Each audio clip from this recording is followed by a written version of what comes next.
Sa number 2, duha ka adlaw antes ang ika-15 anibersaryo sang Ampatuan Massacre, pila ka mga katapo sang media gikan sa Visayas ug Mindanao ang naghalad sang bulak kag pagpangamuyo sa mga nagtaliwan.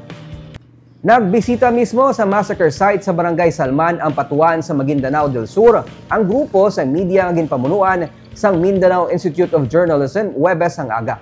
Nagsindi man sila sang kandila sa marker sa mga nagtaliwan. Sa mga pagtililipon, isa-isa nga naghalad sang pangamuyo para sa hustisya kag kaninong sa mga nabilin nga himata sang mga nagtaliwan.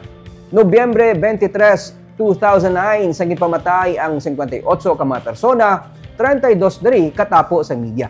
Ining ginakabig pinakamaduguon nga pre-election nga hitabo sa pusod. Ginupdan sadto sang katapo sa media. Ang mga himata kag supporters niya Smile Toto mangudadato sa ilang pagpadulong para kuntani sa filing sang Certificate of Candidacy sang mga mangudadato. Ang katapos ng convoy ang ginpauntat sa checkpoint, kagin sila gindala sa kabukiran sang sitio Masalay, kagin pangtiro, kagin panglubong gamit ang backhoe.